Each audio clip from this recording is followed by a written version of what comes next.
Ce sont 24 nations qui étaient en lice. Désormais, ils ne sont plus que 16 à poursuivre l'aventure. À l'EA Jacta S, le calendrier des huitièmes de finale est connu avec plusieurs grandes affiches. Le grand choc de ces huitièmes est l'affiche Nigeria-Cameroun ce samedi.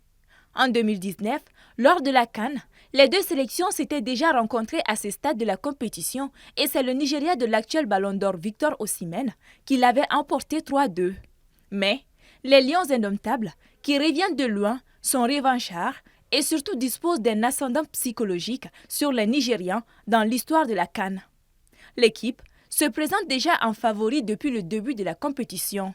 Sur ces 5 CAN glanées, le Cameroun en a remporté 3 face au Nigeria en 1984, 1988 et 2000.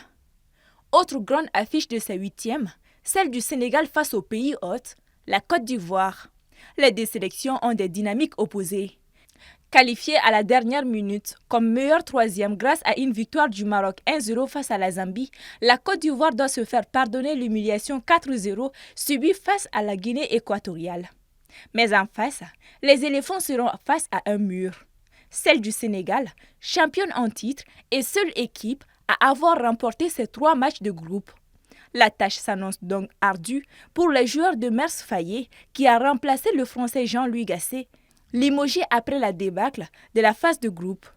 Au stade Amadou Gon Coulibaly de Korogo se jouera un autre duel ouest-africain. L'affiche opposant 2 des 3 pays de l'Alliance des États du Sahel.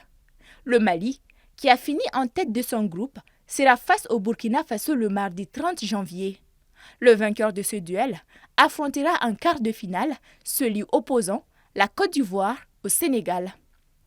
Il y a de la revanche dans l'air aussi pour le match Afrique du Sud-Maroc. En juillet dernier, les Bafana Bafana sont devenus la première sélection à faire chuter le Maroc 2 ans depuis son parcours jusqu'en demi-finale de la Coupe du Monde 2022. Ainsi, 7 mois plus tard, les deux sélections se retrouvent.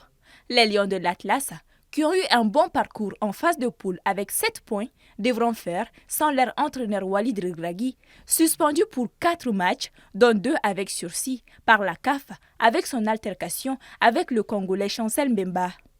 Les autres affiches de ces huitièmes sont Angola-Namibie, la Guinée équatoriale face à la Guinée, le Cap-Vert sera opposé à la Mauritanie et l'Égypte, 7 fois titrée, sera face à la RD Congo.